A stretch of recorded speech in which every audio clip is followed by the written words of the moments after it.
इस पवित्र कार्यक्रम को दिशा दे रहे पूज्य श्री देवकृष्ण दास जी स्वामी, महंत श्री देवप्रसाद दास जी स्वामी, पूज्य धर्मवल्लभ स्वामी जी, कार्यक्रम में उपस्थित सभी पूज्य संतगण, अन्य महानुभाव और मेरे प्यारे नौजवान साथियों, आप सभी को जय स्वामीनारायण।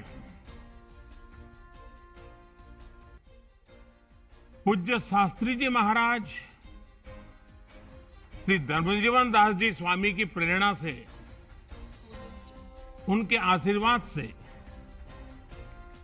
राजकोट गुरुकुल के 75 वर्ष हो रहे हैं।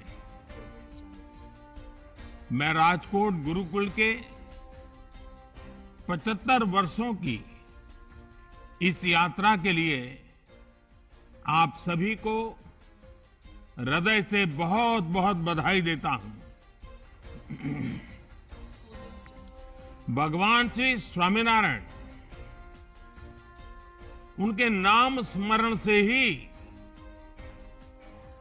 एक नव चेतना का संचार होता है। और आज आप सब संतों के सानिध्य में स्वामीनारायण का नाम स्मरण एक अलग ही सौभाग्य का अवसर है। मुझे विश्वास है इस ऐतिहासिक संस्थान का आने वाला भविष्य और भी यशस्वी होगा। इसके योगदान और भी अप्रतिम होंगे। साथियों, श्री स्वामीनारायण गुरुकुल राजकोट की यात्रा के 75 वर्ष ऐसे कालखंड में पूरे हो रहे हैं जब देश अपनी आजादी के 75 वर्ष मना रहा है। ये सुखद संयोग तो है ही, सुखद सुयोग भी है।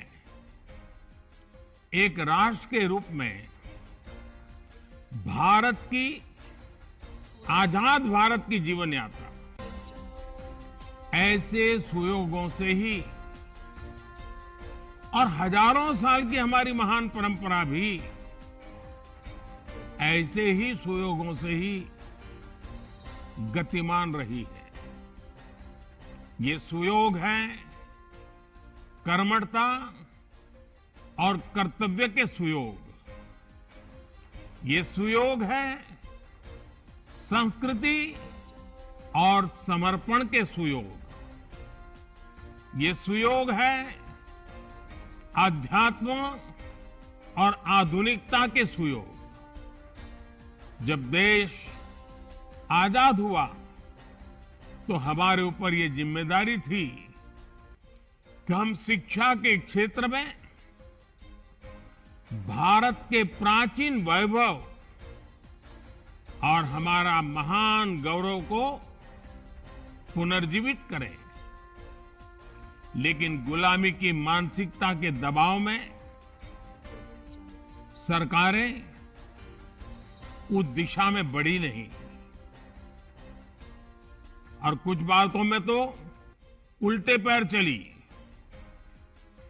और इन परिस्थितियों में एक बार फिर हमारे संतों ने, आचार्यों ने देश के प्रति इस कर्तव्य को निभाने का बीड़ा उठाया।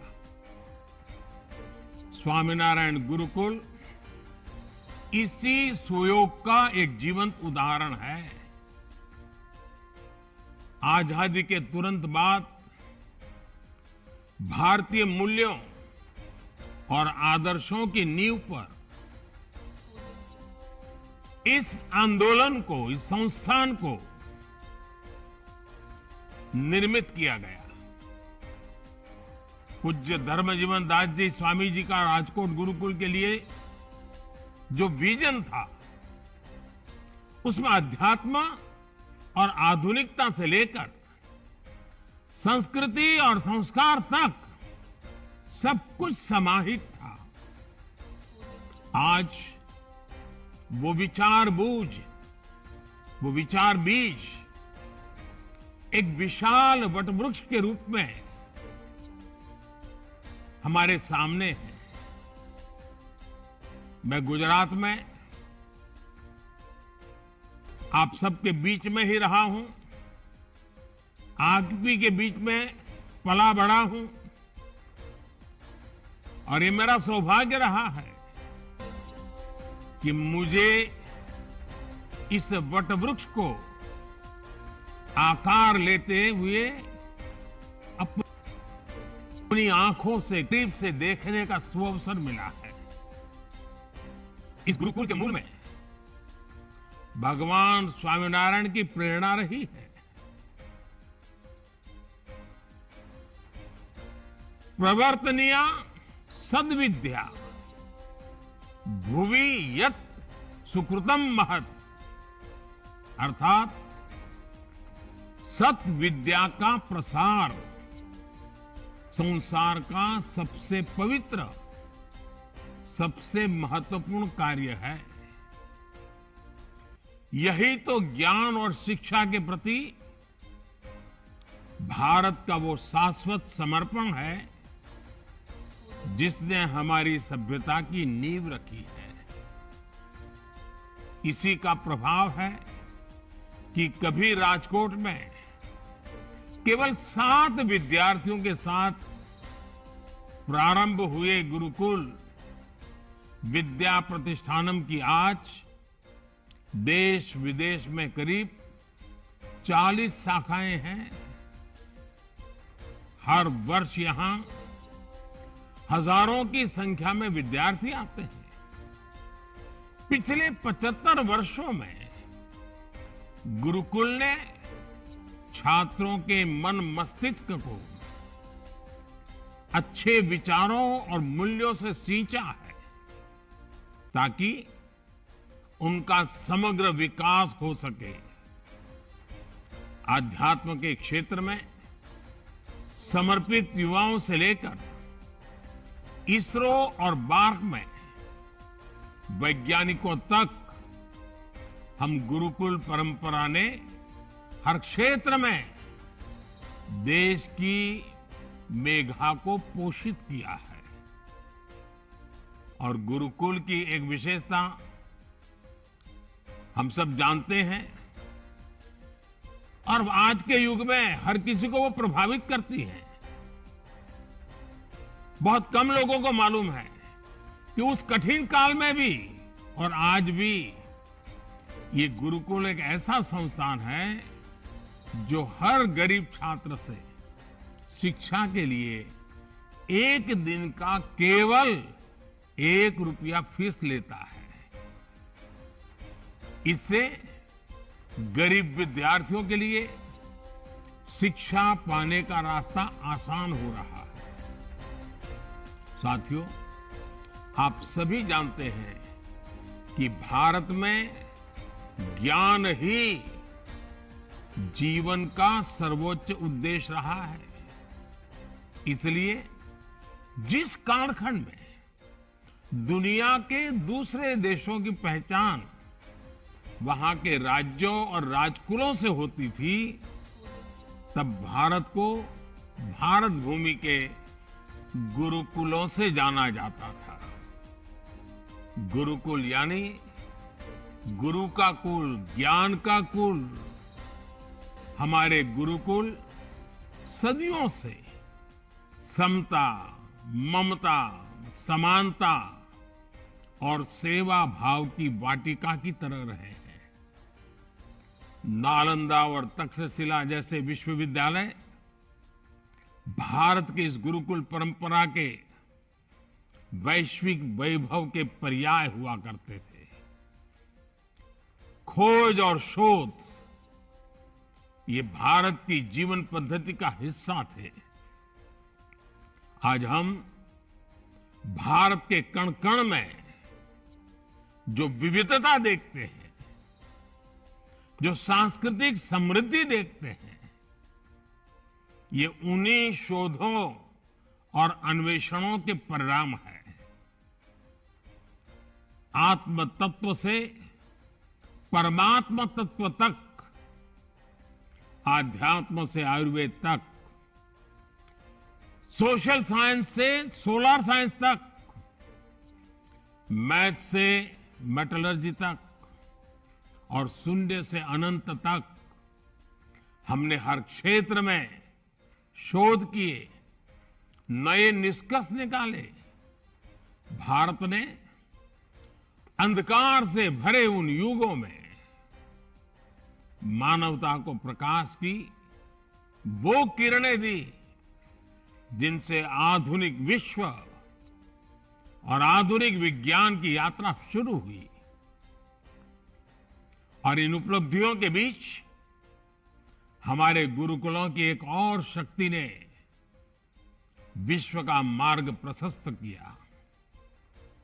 जिस कालखंड में विश्व में जेंडर इक्वलिटी जैसे शब्दों का जन्म भी नहीं हुआ था, तब हमारे यहां गार्गी, मैत्रेयी जैसी विदुषियां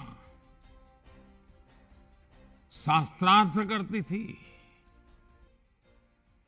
महर्षि वाल्मीकि के आश्रम में लवकुश के साथ ही आत्रेय भी पढ़ रही थी। मुझे खुशी है कि स्वामीनारायण गुरुकुल इस पुरातन परंपरा को, आधुनिक भारत को आगे बढ़ाने के लिए कन्या गुरुकुल की शुरुआत कर रहा है। 75 वर्ष के अमृत महोत्सव में, आजादी के अमृत काल में इस संस्थान की शानदार उपलब्धि होगी और देश के लिए महत्वपूर्ण योगदान भी होगा। साथियों, आप सभी बेहतर तरीके से जानते हैं कि भारत के उज्जवल भविष्य में हमारी आज की शिक्षा व्यवस्था और शिक्षण संस्थानों की कितनी बड़ी भूमिका है। इसलिए आजादी के इस अमृत काल में देश एजुकेशन, इंफ्रास्ट्रक्चर हो या एजुकेशन पॉलिसी, हम हर स्तर पर अधिक गति से, अधिक विस्तार से काम में जुटे रहते हैं। आज देश में बड़े शैक्षिक संस्थानों, IIT, triple IT, IIM, AIIMS जैसे संस्थानों की संख्या में बड़ी वृद्धि हो रही है। 2014 के बाद से मेडिकल कॉलेजों की संख्या में 65% से ज्यादा की बढ़ोतरी हुई है। नई राष्ट्रीय शिक्षा नीति के जरिए देश पहली बार उस शिक्षा व्यवस्था को तैयार कर रहा है जो फॉरवर्ड लुकिंग है, फ्यूचरिस्टिक है।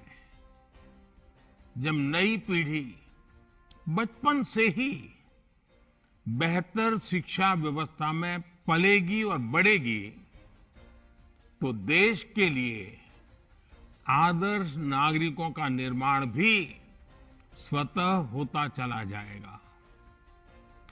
यही आदर्श नागरिक, आदर्श युवा 2047 में, 2047 में, जब देश आजादी के 100 साल मनाता होगा, विकसित भारत के सपने को सिद्धि तक लेकर के जाएंगे।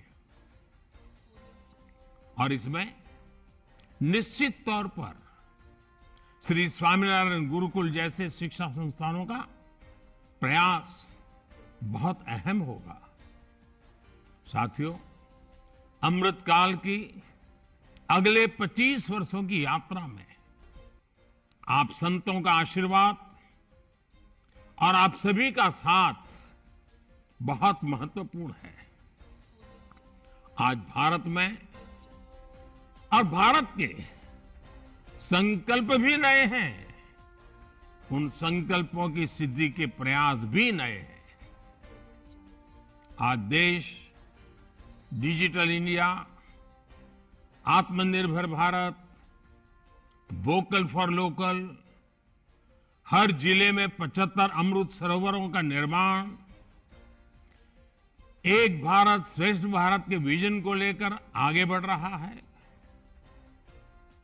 सामाजिक बदलाव और समाज सुधार के इन कार्यों में भी सबका प्रयास करोड़ों लोगों के जीवन को प्रभावित करेगा। मुझे विश्वास है स्वामीनारायण गुरुकुल, विद्या प्रतिष्ठानम जैसे संस्थान इस संकल्प यात्रा को इसी तरह ऊर्जा देते रहेंगे। और जब मैं आज आप सब संतों के बीच में आया हूं, 75 साल की एक बहुत बड़ी यात्रा जिसे आपने सफलतापूर्वक आगे बढ़ाया है,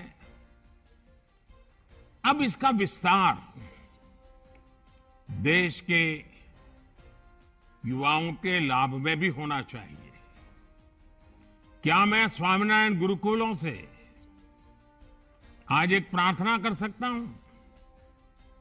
हमारा जो नॉर्थ ईस्ट है, आप तय करें कि हर वर्ष कम से कम 100 युवक 15 दिन के लिए नॉर्थ ईस्ट जाएंगे।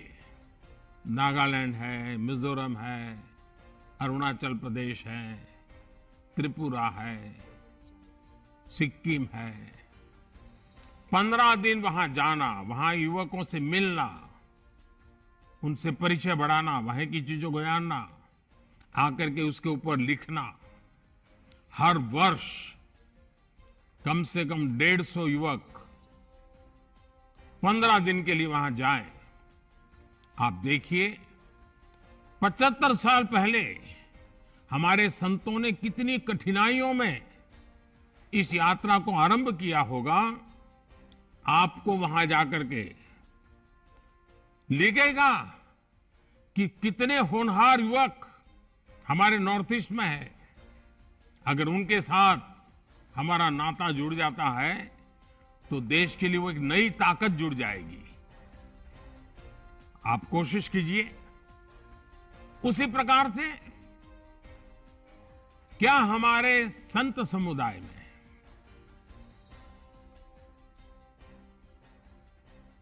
मुझे याद है जब बेटी बचाओ अभियान हम कर रहे थे तो छोटी छोटी बालिकाएं मंच पर आकर के 7 मिनट, 8 मिनट, 10 मिनट का बड़ा हृदय द्रावक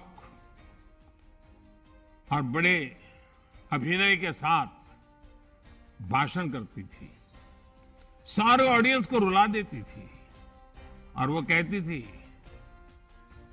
मां के गर्भ में से वो बोलती थी कि मां मुझे मत मारो। भ्रूण हत्या के खिलाफ वो आंदोलन का बहुत बड़ा नेतृत्व हमारी बेटियों ने गुजरात में किया था। क्या हमारे गुरुकुल के विद्यार्थी धरती माता के रूप में लोगों को संबोधित करें कि मैं तुम्हारी मां हूं, मैं तुम्हारे लिए अन्न, फल, फूल सब पैदा करती हूं, मुझे मत मारो। ये फर्टिलाइजर, ये केमिकल, ये दवाइयां, मुझे उसे मुक्ति दो। और प्राकृतिक खेती की तरफ प्रेरित करने के लिए किसानों के बीच में मेरे गुरुकुल के विद्यार्थी इस प्रकार से स्ट्रीट प्ले करे, शेरी नाटक करे। बहुत बड़ा अभियान गुरुकुल हमारे चला सकते हैं। और मुझे खुशी है कि गुजरात के हमारे गवर्नर श्रीमान आचार्य देवव्रत जी के नेतृत्व में प्राकृतिक खेती का बहुत बड़ा अभियान चला है। आप भी जैसे मनुष्य को व्यसन से मुक्ति का अभियान चला रहे हैं, वैसे ही धरती माता को इस प्रकार के जहर से मुक्ति का प्रण लेने के लिए किसानों को प्रेरित करने का काम कर सकते हैं। क्योंकि गुरुकुलों में जो लोग आते हैं वो मूल गांव से, किसानी परिवार से आते हैं। उनके माध्यम से बात बड़ी सरलता से पहुंच सकती है। तो आजादी के इस अमृत काल में हमारे गुरुकुल, हमारे संस्कारित शिक्षित युवक उज्जवल भविष्य के लिए, पर्यावरण की रक्षा के लिए, एक भारत श्रेष्ठ भारत के सपने को साकार करने के लिए अनेक नए विचारों, आदर्शों, संकल्पों को लेकर के चल सकते हैं। और मुझे विश्वास है स्वामीनारायण परंपरा की मेरे लिए बड़ा सौभाग्य रहा है कि स्वामीनारायण परंपरा में जब भी मैं आपसे मिला हूं, जो भी मांगा है आप सबने पूरा किया है। आज जब मैं इन चीजों को मांग रहा हूं, मुझे विश्वास है आप भी इसको पूरा करेंगे और गुजरात का नाम तो रोशन होगा ही होगा, भावी पीढ़ी का जीवन आसान होगा। फिर एक बार आप सबका बहुत बहुत धन्यवाद। जय स्वामीनारायण। महासचिव संगठन श्री केसी वेणुगोपाल से कि इस मीटिंग के बारे में आपको जानकारी दें। Good evening to everybody. Sorry for the delay. Today we had a meeting of Congress General Secretaries, in charges, along with the PCC and CLP leaders, under the leadership of Honorable Congress President Mallikarjuna Kharge ji. In his initial remarks, Congress President congratulated the PCC presidents and CLP leaders of the states where Yatra already had been taken place. He already expressed the hope that the state which Yatra is going to be commenced will also have great programs. Along with that, he specially congratulated Pradesh Congress Committee of Assam and Jharkhand, where Yatra had not gone, but they parallelly done a massive Padayatra. For example, Assam Pradesh Congress Committee had done a Padayatra of 980 kilometers. Padayatra, which was amazing. Like Jharkhand also done thousands of kilometers Padayatra throughout the states. Now Bihar, West Bengal and other states are also planned in the same way.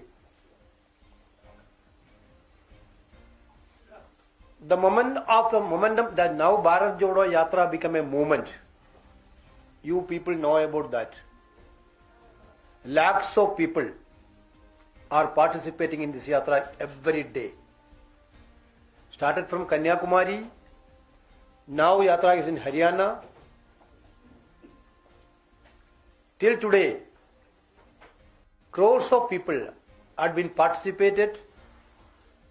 Apart from Congress Karyakarta and Congress workers, general people enthusiastically participated in the Yatra. Their involvement is huge in this Yatra. All the meeting also complimented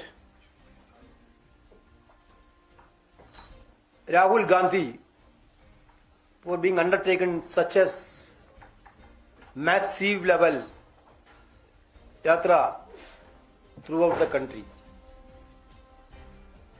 Today, as you all know that, this Yatra emerged as the greatest movement in this country. Proper follow-up of this Yatra is needed. That is why Congress Steering Committee decided for a Haath se Haath Jodo Abhiyan from January 26 onwards. Basically, this is a 2-month massive campaign in the grassroots level. 2-month Padayatra will be there, continuous Padayatra will be there in the block level. Under the leadership of senior leader, Pradesh Congress Committee will assign 2 leaders for each block to conduct the Yatra. Yatra will be undertaken by the leadership of Block Congress Committee, but 2 leaders deputed by the PCC will be there to lead the Yatra. Among this Yatra, there will be village level sabhas, interaction with the influential people in the villages, and there will be a district level Karyakarta, massive district level Karyakarta convention along with this. Then culmination of this Yatra will happen with a massive rally in state headquarters, in which Honorable Congress President or Rahul Gandhi will participate. There will be a separate women Yatra in the state capital for 1 day, led by Priyanka Gandhi also. All this campaign will give a clear-cut follow-up of Bharat Jodo Yatra to the lower level. Our workers, while through 2 months, will go to house and explain the message of this Yatra to the people of this country. Dear friends, you are all aware that when the Yatra become a great success, our BJP friends are frustrated like anything. Every day, now you people are not giving publicity for us, but luckily every day BJP people statement giving us some publicity on Bharat Jodo Yatra. Because you are printing that, you are publishing that statements, which abusing Rahul Gandhi again and abusing Yatra and Congress Party. Basically, what is the problem with them? September 7th onwards, we have started the Yatra. You know that this is a massive, great mass movement. Not even a single incident happened in this Yatra. Not even a single negative incident happened in Yatra. But lot many fake videos, lot many messages. Earlier they tried to demolish Rahul Gandhi's image through these fake videos and fake publicity and fake social media campaign. Through this Yatra, Congress Party and workers of the Congress Party and the general public of India demolished that entire campaign by this Yatra. Now they are inventing new methods. Health Minister wrote a letter to Rahul Gandhi ji to stop the Yatra on COVID. We can understand if he given a general statement to all leaders of this country, reminding the COVID issue, that we can understand at least. Prime Minister is attending rallies everywhere. All the ministers are attending public programs. Their chief ministers are doing. Till yesterday, Rajasthan BJP is doing Yatra.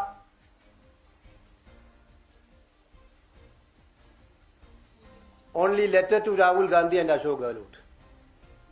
Is COVID is applicable to only Bharat Jodo Yatra, Rahul Gandhi and Ashok Gehlot? We didn't understand that. Not in a single international airport, not even a single international flight have been cancelled. People are coming from China every day. People are going to China every day. There is no problem. But you should stop Bharat Jodo Yatra. We are very happy that this is a clear certificate from Union government that Bharat Jodo Yatra is the great successful event in this country. Indirectly they are agreeing this is a great success, don't do it, please stop it. We are using this tool, COVID tool, to stop this. So our motive is very clear. Every day ministers are making statement against Rahul Gandhi. But you know, you reading out that the people who meeting Rahul Gandhi, what they are telling outside. They are not Congress people. Every day, lot many important people are walking with Rahul Gandhi. They are telling to the public about this yatra, about Rahul Gandhi. They are not Congress people. That is why this yatra get a great momentum. Therefore, we are going to have a great follow-up of this yatra, Haath Se Haath Jodo Abhiyan. Today, PCC President and CLP leaders had given a clear-cut action plan of the implementation of this program. Already PCC level meeting is over in every state. Now district level meeting is going on to implement this thing, followed by block level meetings will be also there. Therefore, after this 2-month major campaign follow-up of Bharat Jodo Yatra will give a clear message to the house to house of this country. Exactly.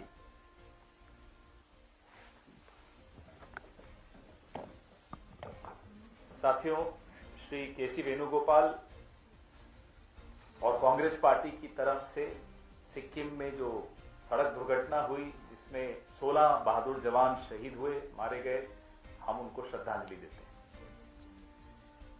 अभी श्री वेणुगोपाल जी ने जो अंग्रेजी में कहा, मैं उसका हिंदी तर्जुमा कर देता हूं।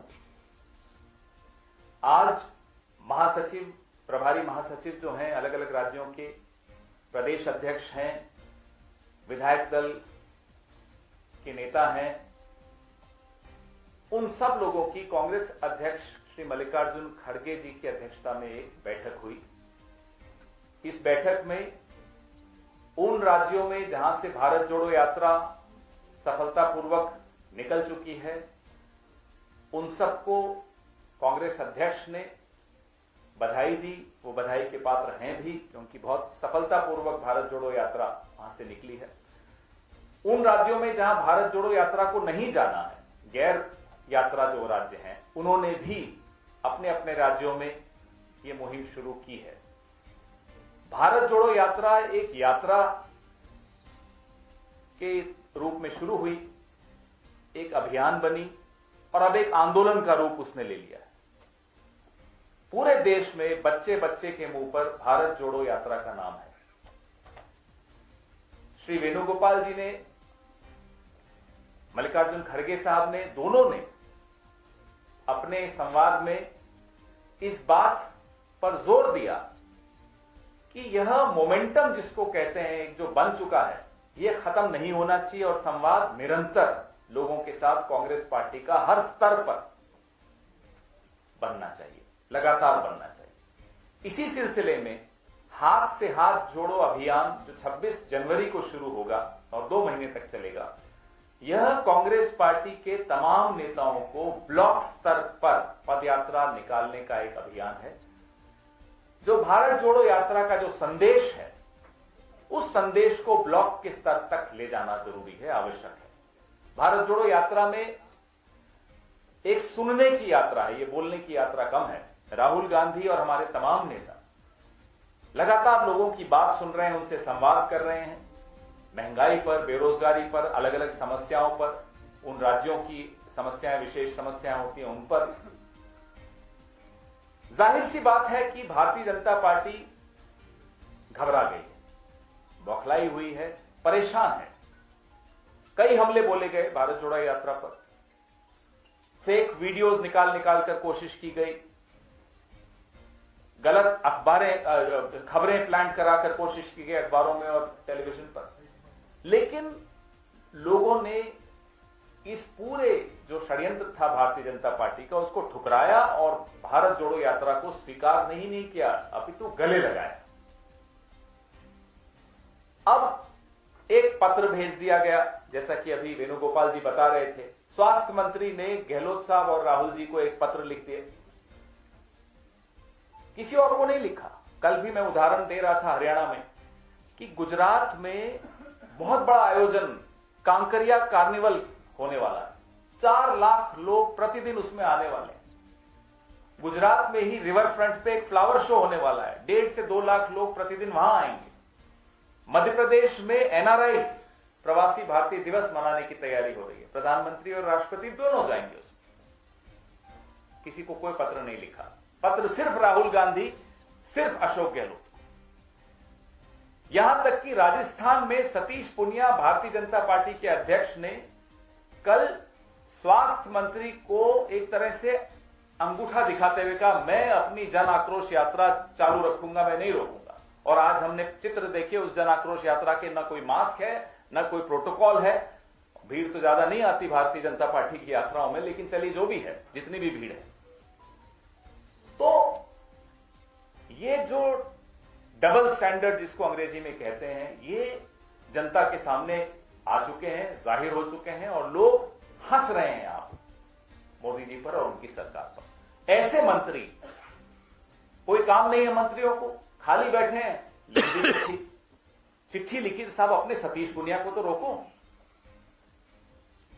भारत जोड़ो यात्रा एक ऐसा आंदोलन है जिसको भारतीय जनता पार्टी, संघ जो आना चाहे आ जाए, वो नहीं रोक सकते, क्योंकि लोग, इस देश के लोग भारत जोड़ो यात्रा को नहीं रुकने देंगे और इस संदेश को तो कतई नहीं रुकने देंगे। इस संदेश से घबराया कौन? जो भारत तोड़ने का षड्यंत्र रचता है। वो कौन है? वो आपके सामने है, सब जानते हैं। आपके सवाल।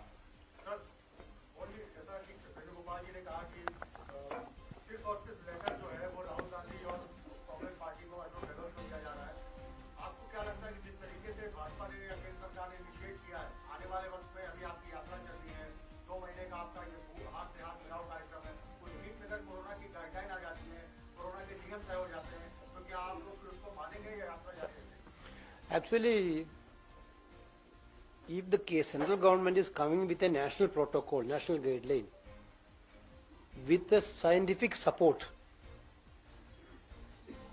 with export support, we will think about that point of time. Hindi में इसको बोल देता हूं।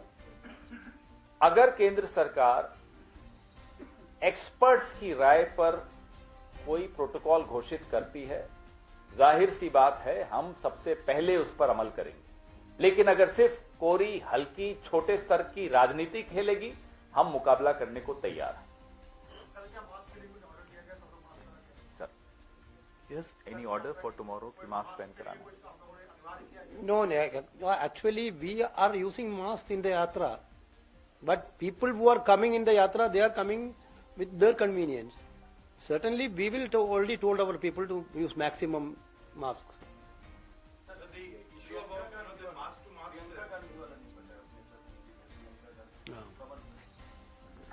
What was that point? State level Mahila masks one day. Congress की नेता श्रीमती प्रियंका गांधी राज्य स्तरीय महिला सम्मेलन भी आयोजित करेंगी। उस बारे में आपको विस्तृत जानकारी शीघ्र दी जाएगी।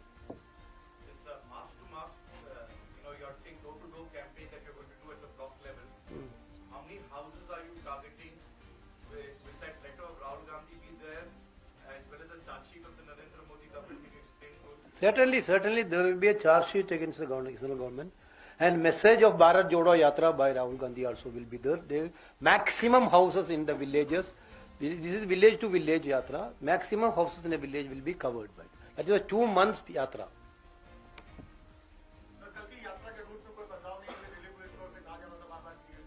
कोई बदलाव नहीं है। This is the national पदयात्रा भैया। नेशनल पदयात्रा का एक रूट है, उसी रूट पर चलेगा।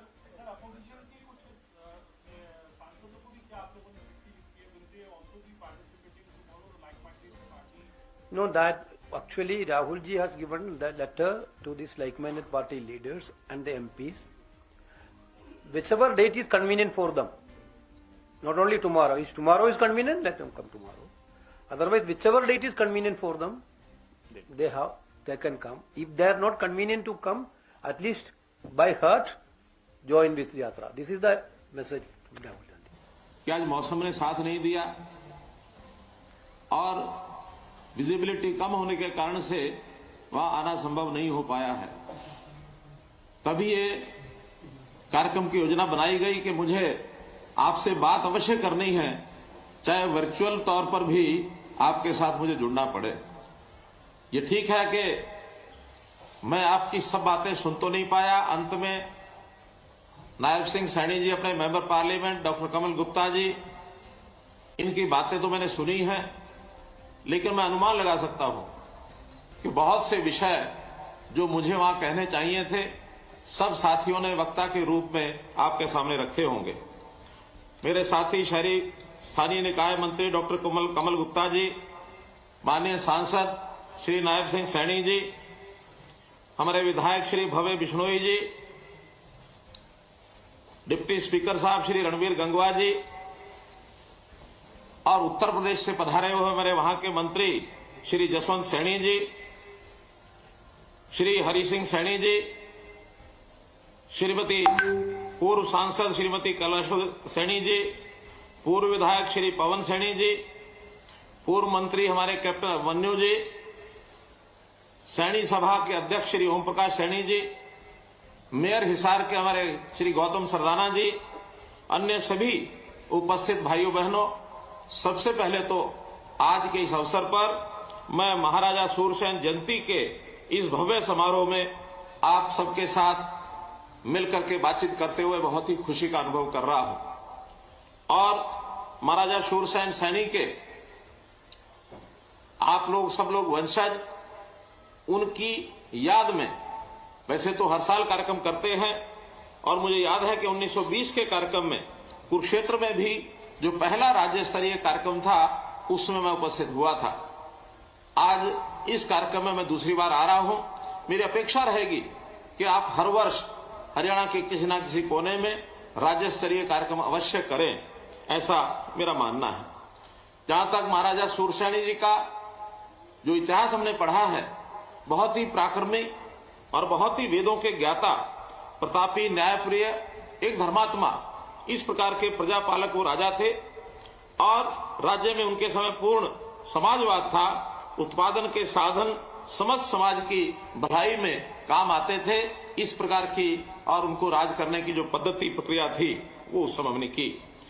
राजा सूरसेन सैनी जी, इनका जो क्षेत्र है मथुरा का इलाका है, और उस मथुरा के क्षेत्र के अंदर आज भी उनकी मान्यता जिस प्रकार से बताई जाती है, बहुत ऐतिहासिक तौर पर उनको लोग वहां याद करते हैं। वहां पर उन्हीं के नाम पर सौर सैनी भाषा, और उन्हीं से आगे चल करके ये जो सूरसैनी वंश है, जिसके हम सब सैनी समाज के नाते वंशज हैं, ये वहां शुरू हुआ। सूरसैनी जाति की जो प्रशंसा है, न केवल इतिहास में बलती है, बल्कि महाभारत के में भी सूरसैनियों का ये यश जो है ये गाया जाता है। हमारा जो इतिहास है बहुत गौरवशाली है, और उसके अधीन हम जितना भी काम करते रहे हैं, हमें ऋग्वेद में श्रेणी नामक वीर जाति का जो वर्णन मिलता है, उसी वंश में चलकर महाराजा सूरसैनी ने सूरसैनी गण की ये स्थापना की थी।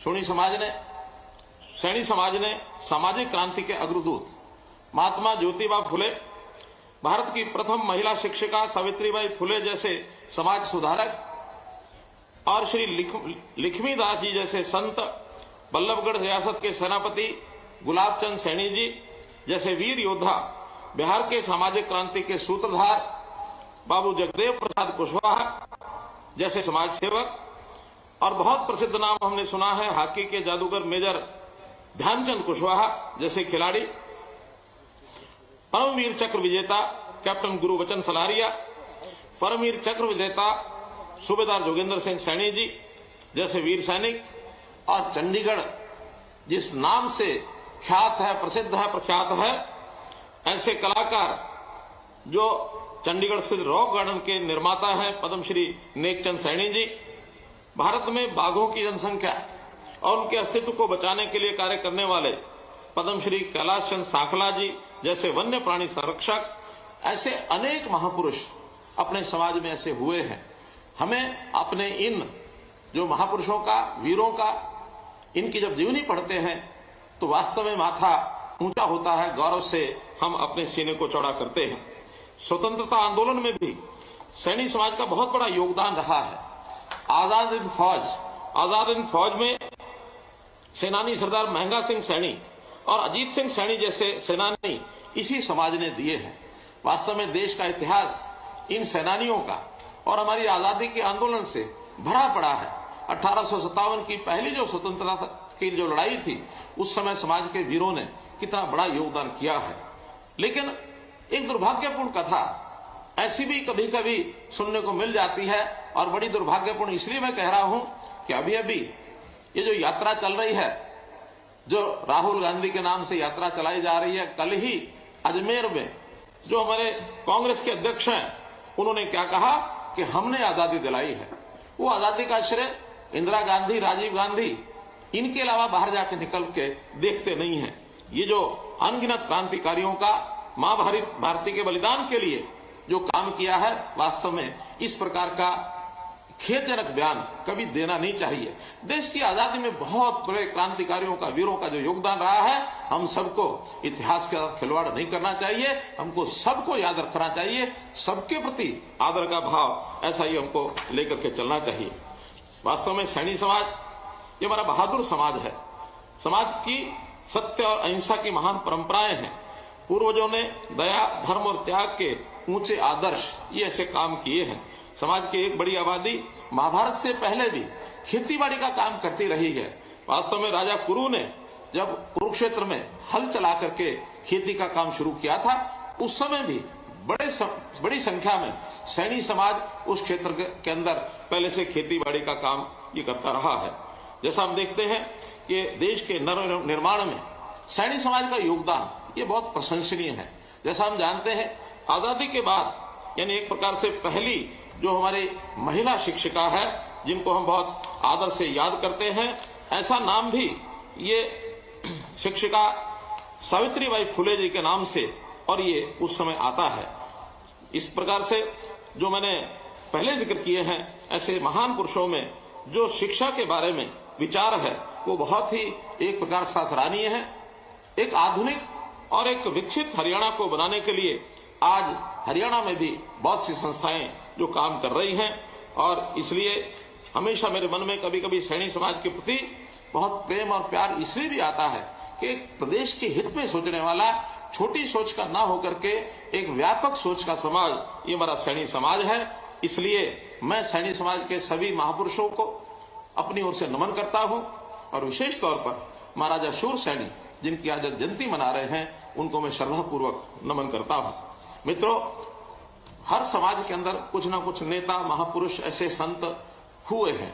हमने हरियाणा सरकार, आज संयोग से ऐसा कह सकते हैं कि हरियाणा सरकार में हमने जो योजनाएं बनाई हैं, उसमें संतों, महापुरुषों का एक बहुत बड़ा योगदान, इसको हम हमेशा याद करते रहे हैं। हमने इसके लिए विशेष योजना बनाई है कि संत महापुरुष विचार प्रसार एवं सम्मान योजना, ये हमने एक योजना बनाई, और उसके अंतर्गत कितने ही ऐसे वीर पुरुषों के, हमने महापुरुषों के जयंतियां ये हमने मनाई हैं। चाहे महर्षि वाल्मीकि जी हो, चाहे भगत कबीर हो, चाहे रविदास जी हो, चाहे गुरु नानक देव जी हो, गुरु गोविंद सिंह जी हो, अभी गुरु तेग बहादुर जी का 400 साला उत्सव ये हमने मनाया। डॉक्टर अंबेडकर जी का राज्य स्तरीय कार्यक्रम ये हमने मनाया है। उसी के अंतर्गत आज ये कार्यक्रम ये मना रहे हैं। अनेक संत महापुरुषों ने जो हमारे जीवन को ऊंचा उठाने का काम किया, उनको समय समय पर विचारों को याद करते रहेंगे, तो आने वाली नई पीढ़ी उस शिक्षा से और वो लाभान्वित होती रहेगी। हमने अपने समाज के हित के लिए ये सब काम करने हैं। सरकार उसी प्रकार से आगे बढ़ रही है। पूरे हरियाणा को एक सूत्र में बांधने के लिए हमने हरियाणा एक, हरियाणवी एक, ये नारा दिया। प्रधानमंत्री जी ने सबका साथ, सबका विकास और सबका प्रयास, इस प्रकार के जो कार्यक्रम हमें नारे दिए, ऐसा जो आह्वान किया समाज की एकता के लिए, इसको हम भरपूर मानते हैं। पिछले 8 वर्षों में केंद्र में श्री नरेंद्र मोदी जी की सरकार, हरियाणा में आपकी सरकार, ये डबल इंजन की सरकार लगातार काम कर रही है, देश प्रदेश के हित में काम कर रही है। हमने कुल मिला के समाज के हित में शिक्षा की योजनाएं, स्वास्थ्य की योजनाएं, सुरक्षा की योजनाएं, स्वावलंबन की योजनाएं, स्वाभिमान बनाए रखने के लिए बहुत सी योजनाएं, ऐसे सारे प्रदेश, सब प्रदेशों में, अपने हरियाणा प्रदेश में, देश भर में ये सब चलाई है। आखिर इसको क्रियान्वित करने के लिए व्यवस्था परिवर्तन के काम भी बहुत किए हैं, क्योंकि 8 वर्ष पूर्व जब हम देखते हैं कोई भी छोटा काम भी अगर घर का, परिवार का कराना होता था, जितने सदस्य होते थे आधे सदस्य तो लाइन में लग के खड़े रहते थे, दफ्तरों के चक्कर काटते थे, काम के होते नहीं थे, जूती घिस जाती थी। लेकिन इन सब चीजों को हमने ठीक करने के लिए नई नई योजनाएं व्यवस्था परिवर्तन की है। चाहे वो केंद्र सरकार में हमने हर परिवार की चिंता की है, हर परिवार के अंदर, गरीब परिवार के अंदर रसोई घर में गैस मिले, नल से जल हर रसोई में पहुंच जाए, हर घर में बल्ब जले, कहीं कोई अंधेरा कहीं न रहे, आवास सभी गरीब परिवारों को ये मिलना चाहिए, हर व्यक्ति का बैंक में अकाउंट हो। यानी कितने क्रांतिकारी कदम किए हैं जो जब दुनिया के लोग देखते हैं कि भारत जिस गति से आगे बढ़ रहा है और समाज में ईज ऑफ लिविंग का जो एक पैमाना तय किया गया है, लोग दिन प्रतिदिन अपने जीवनचर्या को यानी सरल कर रहे हैं, आसान हो रहे हैं। हमारे यहाँ का हैप्पीनेस इंडेक्स ये बढ़ रहा है, लोग सामान्यतः आनंदित रहें, खुश रहें, इस प्रकार की और हमारी कार्य पद्धति करने का काम हम कर रहे हैं। हमने ई गवर्नेंस इसको चालू किया ताकि लोगों को भागदौड़ न करनी पड़े। आपकी कोई छोटी बड़ी तकलीफ है, सरकार से कोई काम है, घर बैठे आप अपनी बात को सरकार के किसी भी कार्यालय में, ऑफिस में पहुंचा सकते हैं। घर बैठे आपका काम सुविधाजनक हो जाएगा, आपको समाचार मिलेगा। परिवार पालन करना ये परिवार के मुखिया का दायित्व होता है। मुखिया अगर इस ऊहापोह में लगा रहेगा तो समाज को सुखी हम नहीं कह सकते। दीनदयाल जी ने हमको कहा था कि एक सुखी समाज की कल्पना क्या करेंगे, तो सुखी समाज वही होता है जहां समाज में खड़े हुए सब लोगों में अगर किसी को अंतिम श्रेणी का व्यक्ति कहा जाए तो अंतिम श्रेणी के व्यक्ति को भी हर प्रकार की सुख सुविधा मिले। अंत्योदय के भाव से सरकारों के लिए काम करने का एक संदेश, इन्होंने सिद्धांत एक उन्होंने दिया था, जिसके ऊपर हमारी सब सरकारें चल रही हैं। हरियाणा में विशेष तौर पर हमने बहुत बड़ी बड़ी इसकी योजनाएं बनाई हैं। हमने परिवार पहचान पत्र, इसके अंतर्गत सब परिवारों को उसका डाटा इकट्ठा किया है ताकि कोई व्यक्ति अगर उसकी आवश्यकता है उसको आना न पड़े। हमारे पास डाटा है, हम सरकारी सेवाएं गरीब के हित के लिए उसके घर में जाकर के दें, उसकी आवश्यकता के हिसाब से, और हम उसका इन समस्या का हल करें। डिमांड के हिसाब से नहीं करें। डिमांड तो बहुत लोग कर पाते हैं, बहुत लोग अपनी बात को आगे बढ़ा भी नहीं पाते हैं, उनके पास इतनी योग्यता क्षमता भी नहीं होती, वो अपने घर बैठे मायूस बैठे रहते हैं। लेकिन हम घर घर जा करके और ऐसी सारी चीजों का और उनको लाभ पहुंचाएंगे कि हमने तय किया है। नौकरियां, जो इस प्रदेश में नौकरियों का जो इतिहास, नौकरी बिकने का इतिहास, यानी लोग जो हैं कभी भी नौकरी प्राप्त करने के लिए नेताओं के चक्कर काटते थे, अधिकारियों से साठगांठ करते थे, पैसा खर्च करते थे। तो इस प्रकार की सब बीमारियों से हमने छूट दिलाई है कि योग्यता के आधार पर नौकरी मिलेगी। और योग्यता का पैमाना ये यही है कि हर व्यक्ति का टेस्ट में जो उसकी नंबरिंग है, उसका योग्यता है, उसका जो पैमाना है, उसके हिसाब से उसको नौकरी मिले, न कोई पर्ची न खर्ची। इस प्रकार से हमने काम किया। ट्रांसफर जो करते थे ये भी एक उद्योग बना हुआ था। कोई भी सरकारी नौकरी में चाहता है हर व्यक्ति कि मैं अपने घर के नजदीक आ जाऊं, पैसा खर्च करके और लोग सिफारिशें लगा करके और ये ट्रांसफर कराते थे। हमने सब बंद कर दिया। ऑनलाइन ट्रांसफर पॉलिसी, उसकी सीनियोरिटी कितनी है, आयु कितनी है, उसके हिसाब से जो नजदीक से नजदीक स्थान पर वो जा सकता है उसको वहां पहुंचाया है। ऐसी सब बातें हमने केवल आईटी के कारण से, ई गवर्नेंस के कारण से करने वाले सिद्ध हो पाया है। घर बैठे किसी की समस्या है उसको सीएम विंडो में आप डाल दो। सीएम विंडो के माध्यम से 12 लाख लोगों को इस समय तक राहत मिल गई है। हर वर्ष 1-1.5 लाख लोग जो है उसमें बढ़ते हैं ताकि एक समस्या का हल घर बैठे उस व्यक्ति का हो जाए। ऐसे सीएम विंडो की योजना भी हमने दी है। हमने गरीब परिवारों के उनके एक एक व्यक्ति को रोजगार देने के लिए रोजगार मेले लगाए। अभी तक लगभग 800 मेले लग चुके हैं। 1.5 लाख परिवार उसमें आ चुके हैं। बहुत अभी बाकी है। 7 लाख ऐसे परिवार हैं जिनकी वार्षिक आय 1 लाख रुपया साल से भी कम है। हम उनको सबको बुलाएंगे और सबको आह्वान करेंगे कि कुछ ना कुछ काम करिए, कुछ अपनी आय बढ़ाएं। सबको हम 1,80,000 से ऊपर कैसे ले जा सकते हैं, ये हमारा टारगेट है। और 1,80,000 से ऊपर जाने का मतलब कि हर परिवार की कम से कम 15,000 रुपये महीना ये अगर आय होती है तो अपने घर का सामान्य काम काज वो कर सकता है। हाँ, कुछ विशेष काम ऐसे होते हैं जिसके अंदर उसके ऊपर भारी वजन पड़ता है, आर्थिक मकान बनाना है वो नहीं बना सकता है। प्रधानमंत्री आवास योजना के अंतर्गत योजना बनाई, हमने लाखों मकान उसमें दिए हैं। अभी और लोगों का भी हम और सर्वे कर रहे हैं। उस सर्वे में जिनके अपने मकान नहीं हैं, अलग से एक प्रदेश की योजना बनाएंगे, मुख्यमंत्री आवास योजना, जिसके अंतर्गत वो सारे लाभ जितने दिए जा सकते हैं, आसानी से मकान व्यक्ति को मिल जाए, हर सिर के ऊपर उसकी छत हो जाए, ये योजना हम बना रहे हैं।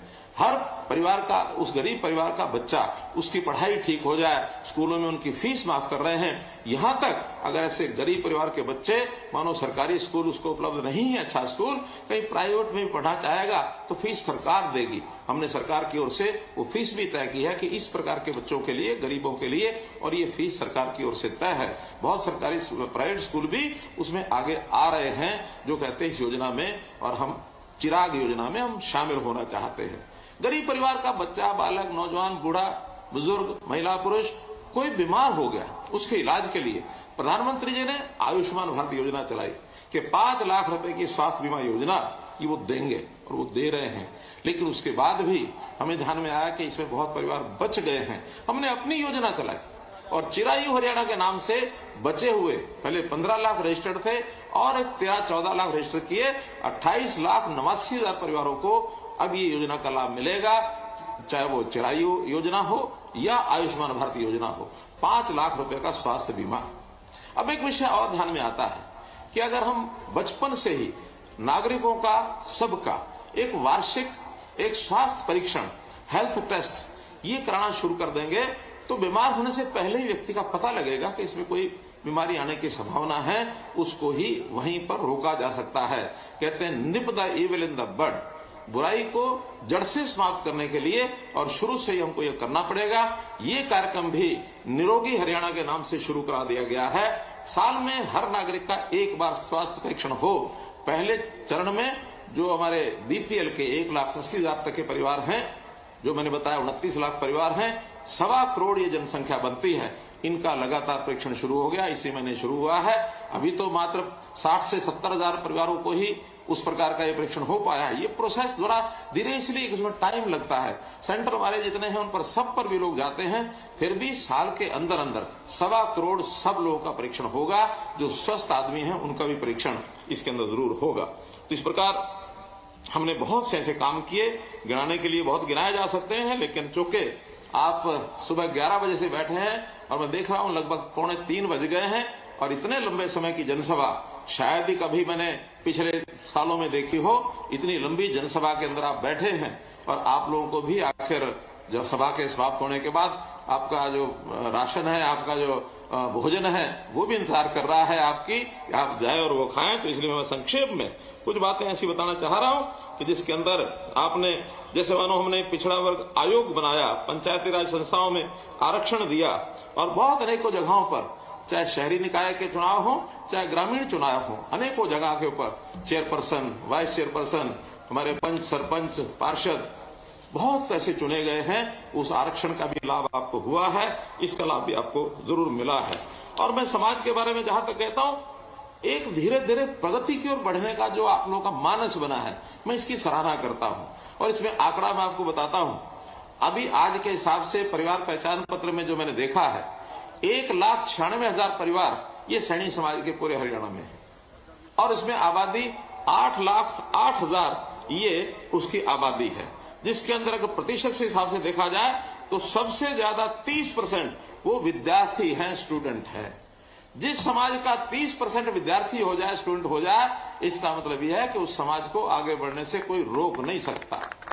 इसलिए बहुत बड़ा श्रेय और ये जो है आपको जाता है कि आप लोग अपने बच्चों की पढ़ाई में आगे बढ़ा रहे हैं। और मेरा निवेदन है कि अभी भी कोई बच्चा 18 साल से नीचे, उसकी पढ़ाई नहीं छूटनी चाहिए, पहली से लेके, नर्सरी से लेके 10वीं तक।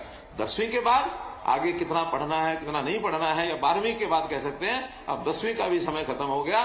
+2 तक की पढ़ाई सब बच्चे हमारे जरूर करें, और +2 के बाद उनको आगे कोई ट्रेनिंग दिलानी है, कोई रोजगार कराना है, जो भी काम कराना है उसको आप अवश्य कराएं। मैं फोटोग्राफर का बहुत धन्यवाद करता हूं, मुझे जनता का भी दर्शन करा दिया। अभी तक तो मंच पर लेके बैठे थे, आपका बहुत बहुत धन्यवाद कि इतनी बड़ी संख्या में आज यहां उपस्थिति है।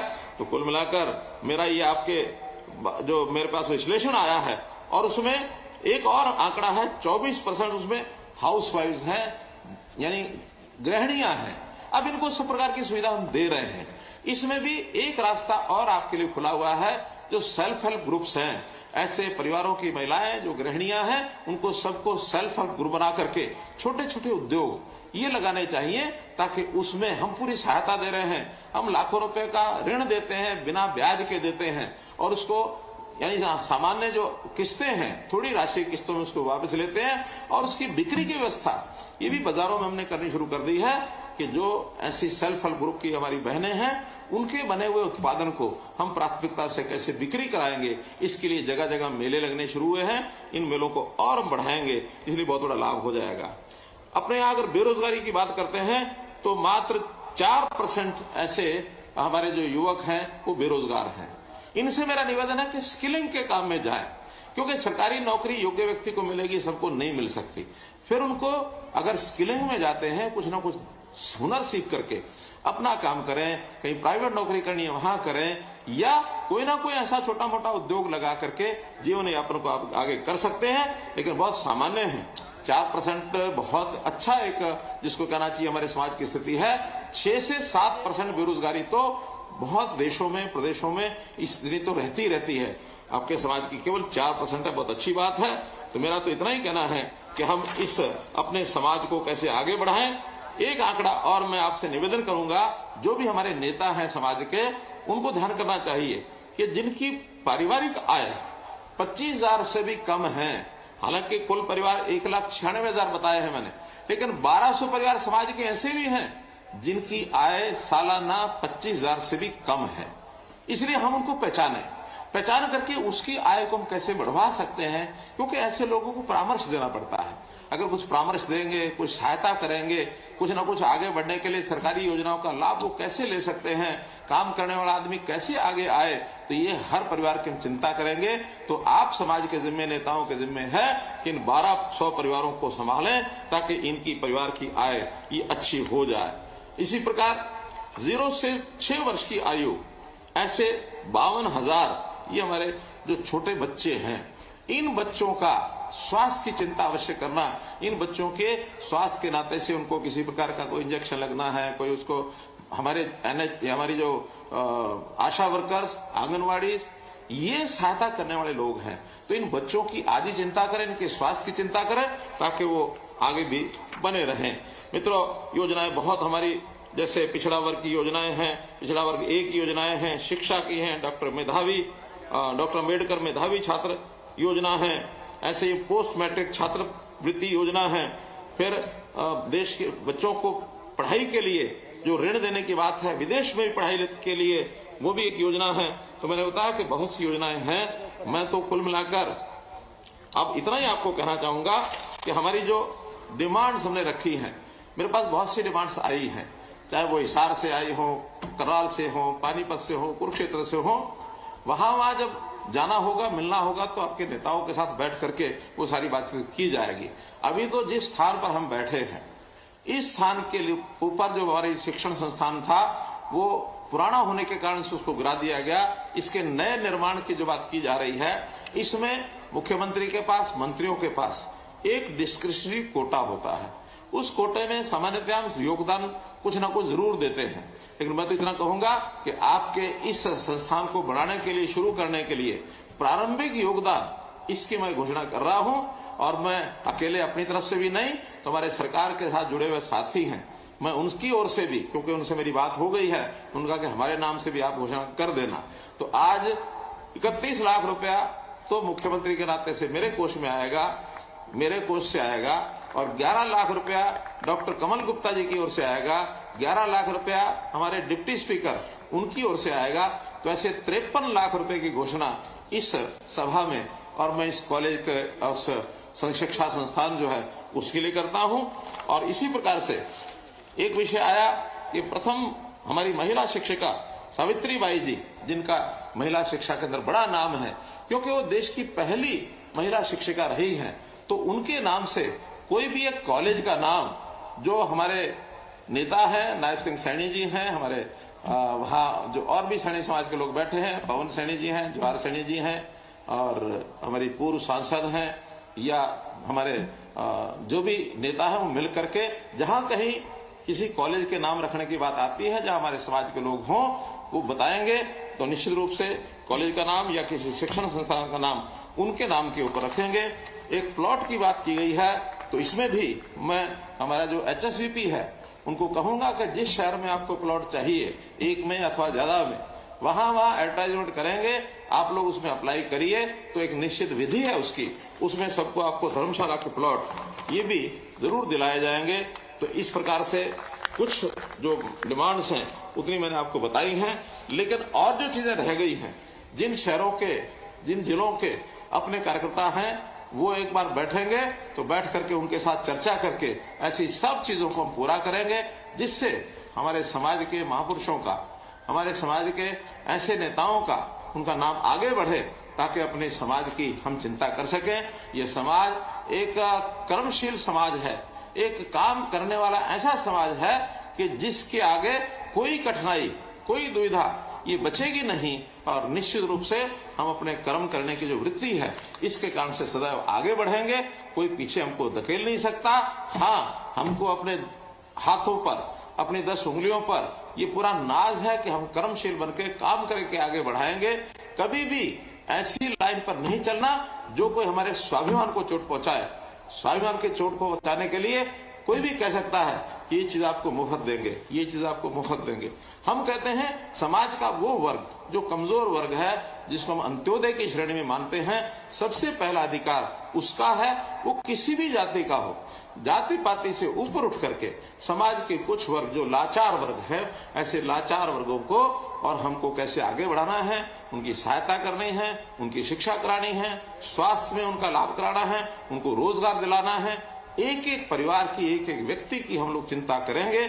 उसमें जरूर मैं समझता हूं कि सरकार के साथ आप भी भागीदार हों, क्योंकि जैसा मैंने कहा, सबका साथ, सबका विकास, सबका प्रयास, सबका, इस प्रकार से एक प्रयास करते हुए और विश्वास पूर्वक आगे बढ़ने का काम करेंगे। इतनी बात कह करके पुनः मैं इस बात को याद करते हुए कि मैं आज आपके बीच में नहीं पहुंचा, मुझे इस बात का खेद है। आशा मेरी स्थिति को आप समझेंगे और फिर कभी किसी अवसर पर प्रत्यक्ष आपसे मिलना होगा। बहुत बहुत धन्यवाद, बहुत बहुत आभार।